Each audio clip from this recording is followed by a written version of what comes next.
Fish Tank people? Dustinsfishtanks bringing it to you on World Aquarium Day. How's everybody doing? I hope you're doing well. This video is being shot on World Aquarium Day. Brought to you by our friend Mr. Oliver Knott. I'm here with Steve, and I'm obviously excited to see him because I haven't been over to his house in 3 weeks. 3 weeks. And dude, you got it going on, son. So we want to do a little update on. By the way, I love how Oliver Knott is awesome enough he can make his own holiday. Dude, like Oliver, you know you're a big deal in like some industry when you can actually create a holiday for the industry. So now it's World Aquarium Day, and I'm showing Steve's tank. 3 weeks in, I'm super stoked about this. So we're gonna kill this light over here and show you all the 90. Andrew, the guy that you guys never see behind the camera, is always kung fu with all the edits, by the way. Any of the editing is on point. It's done by the man you can't see at the moment. But I'm gonna make my man zoom over here, and we're gonna go like we always do. We're gonna go from this way to this way. Well, the plants turned out really nicely here. You got your cardinal plants there. They've grown a little bit taller. They're getting a little bit bulkier, filling in nicely. I would like to take a quick step back and just give people the quick rundown. We have all kinds of footage of this being assembled, so we're going to start from top to bottom so people know what mechanically went into this. Pool filter sand on top of the pool. Underneath pool filter sand, we have a layer of dirt, and then we have the pool filter sand. How many bags of pool filter sand? 3 or 4? 3 50-pound bags. Pool filter sand, just easy to do. Steve loves it. I love it. We've got Dragonstone. We had 2 or 3 boxes of it, right?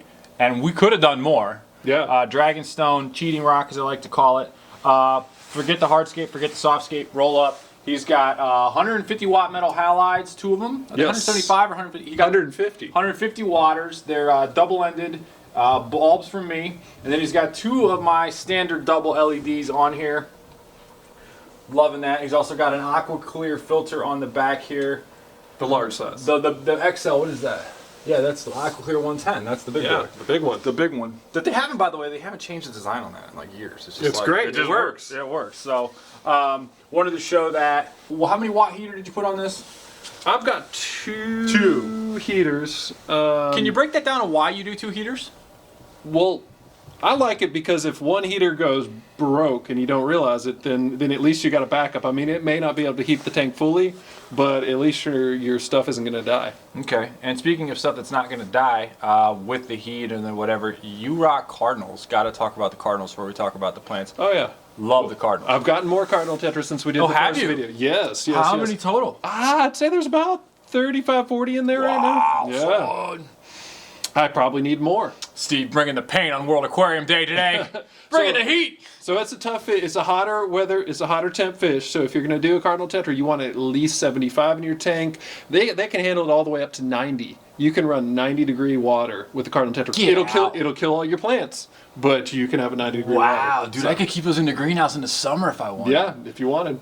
But they don't like temperature. They want stability. Steady. Any advice on water parameters? Because you're keeping them in the Lexington, generally higher TDS water. Does that matter? I don't do large water changes in cardinal tetras, so I do about no more than 25-30% water changes, and keep the temperature steady. Get it close up you on that feed fish. them, and you just make sure that you keep the water in good shape. I've done videos where Dustin does not keep German blue rams, and I've hated on rams, and I did it just to get you guys to comment on it.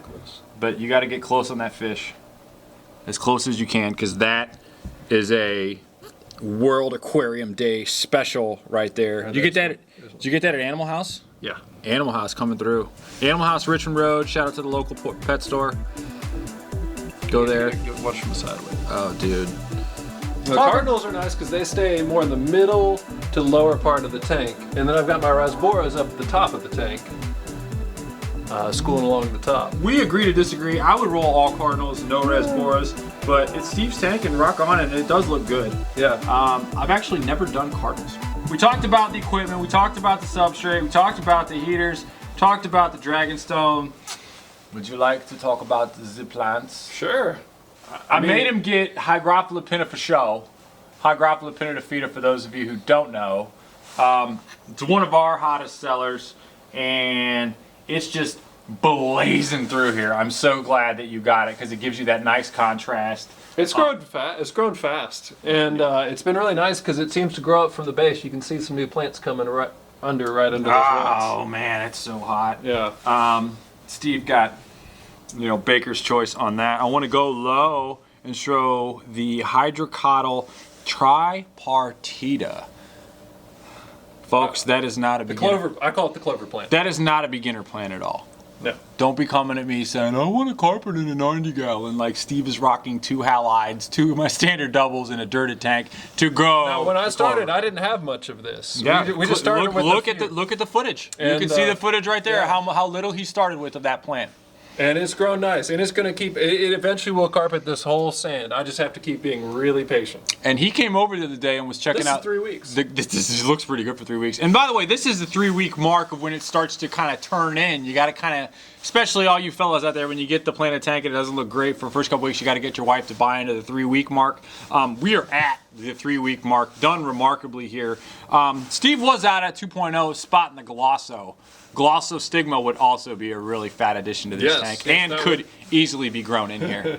That's not what it is, but I'm just saying we were scouting it out. Bucephalus, Bucephalandra. How about the Boost, dude? Boost coming on pretty good for you. Now it's going to be really slow. It's going to be probably my slowest growing plant, but it's really cool because it can grow right in the rock holes. It does not need soil. It does not need dirt. Its roots pretty much attached to anything, so it looks great. I got it kind of clustered. There's a nice little piece right there, and that rock, and it will get big eventually. Dude, how about the Pogostema Stellata? Oh, so my background plant, yeah, it's. I had no idea it got leaves that long. It looks really cool, and the great thing is once those leaves get all the way up to the surface, just gonna snip it down low and let the lower plants kind of take over, and it'll keep growing it up from the base. So it's just gonna be cool, but it's gonna need a little trimming. Very, very cool addition to the tank, and I love the long flow. I think it works with the contrast of like the dragonstone, and then you've got like the finer leaves in the Pinnatophyta, and then. I like the contrast between the round Lobelia cardinalis and the Pogostema looking really kill. Now this is cool. The bronze crypts, all these bronze leaves are brand new. And if you look, some of the greener leaves are the old ones, and all the real dark bronze ones are all new in the last 3 weeks. Ludwigia Triple red. Triple red. Dude, your tank is set up so fat. We could add some other Ludwigia white in there. I know you don't like the Ludwigia white with that red stem with the white leaves. Oh yeah, that's we could cool. throw that in because the Ludwigia, and that's actually. But to be fair, I don't really want to mix colors anymore. No. I think you're straight with the palette. Props to you on being able to really get the reds popping. Like that plant did not miss. That plant did not miss a beat. Looking really, really solid and nice growth form too. Like it's not growing too leggy. It's growing very nice top. Now it's important to say that about 6 hours a day I'm using the LEDs, and about 1 hour a day, just 1 hour a day, I'm doing the metal halide. Because I know if I do too much metal halide, I will regret it. I'll get blue-green algae. I'll get all kinds of algae problems. It'll be too much for the plants. So really, to me, it's all about finding the right balance with the lights. So that is a carbon dioxide diffuser. All those bubbles are little tiny bubbles of carbon dioxide. I've got that going all day when the lights are on. So if the lights are on, it's running. If the lights are off, it stops. I've got the solenoid hooked into the same lighting timer that all the LED lights are on. And I'm going to repeat that for all of y'all in the back. The lights are on, the CO2 is on. The lights are off, the CO2 is off. They are one and the same, correct? Correct, because if you do not do that, if you leave this carbon dioxide running 24/7, one, you could kill your fish because your plants are not absorbing carbon dioxide when the lights are off. And two, you will have drastic swings in pH because the carbon dioxide turns into acid in the water and will lower your pH. We're gonna get some nice science. Science, baby, science. I love the CO2 in here. The way it goes like this for me is this: highlight. Then it becomes highlight's your number one factor. Yes. Photosynthetic creatures, you got it. Then it goes, and I got a blog post up on this on Dustinsfishtanks.com. Then it goes highlight, then your limiting factor is CO2. Then it goes to nutrients. And we got it all. We cheat with the nutrients because it's all dirt. All dirt. By the way, those of you who are saying, well, I don't have my light system, you don't have to worry about that. If you have average light and you have dirt, you are going to get a little bit of CO2 from the organic breakdown of the dirt as well. And the other way to cheat, if you don't want to do a carbon dioxide in your tank, you can do the organic carbon supplements. Yes. That are sold. Do you sell organic carbon? Of course, son. Well, there you go. You got it all, son. Looking really kill. Wallachii or Mexicana, I forget which rotella it is. You don't see it often. You're not going to be able to keep it unless you got a setup like his. Loving that. The back tall red there. one in the background, yeah. Yeah. And then what about what do you say these little palm tree looking things? That's Tonina Bellum, baby. It's Tonina Bellum. Tonina Bellum. Nah.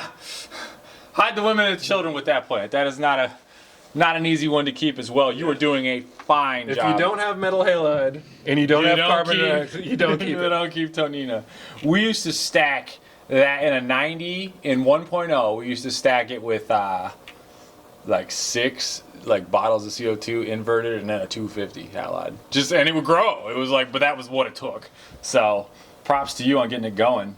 And I've actually never kept it in a good substrate, so I'm curious how much of a root feeder it actually is versus how much of a water column feeder is. I'm guessing it's liking being down in the dirt substrate as well. Let me ask you this, Steve-O. Is there anything that you would do differently? You know, I don't tend to really look back. I'm pretty happy with what I got. I mean, I've got some awesome mid-ground plants. I got an awesome foreground plant. Maybe I would have planted more of the foreground plant from the get-go, but it's such a pain to get. I know a guy. You can. And I'm really happy with the background plants. I think it all looks really good, and it's still growing. We're only 3 weeks in. The rotella is going to get taller. You know, I like the design of the rocks. I like the amount of sand I got in here. I really just can't complain. I'm happy with the fish. The light's awesome. Totally happy. Totally happy. Any new additions of fish or anything that you would add? I do want to get some cherry red shrimp. Holla. And one of the Borneo bottom fish, whatever they call them. All right, his tank, I'm just going to spitball this with you. This tank to me is screaming from the top of the wonderful Dragonstone Mountain. Put in some Sturbay Cory cats. The ones with those dope red fins. Yeah. Oh, they would look so pimp. Just hey, where are the Cory cats? Cory's would be Where nice. are the Cory cats? Just an idea. Yeah. Because I feel like they would love the sand too. But regardless, man, I mean, leave it as is, you know? Oh, hey, are the autocyclists still around? You know, I haven't seen them. I don't know what happened. It's because you added them in too early for you. Maybe so. I tease. Honestly, or they're happy, or maybe they're just rolling around. Yes, Rams. Look at that. Well, he's fighting. He's fighting. He's about it, not living without it.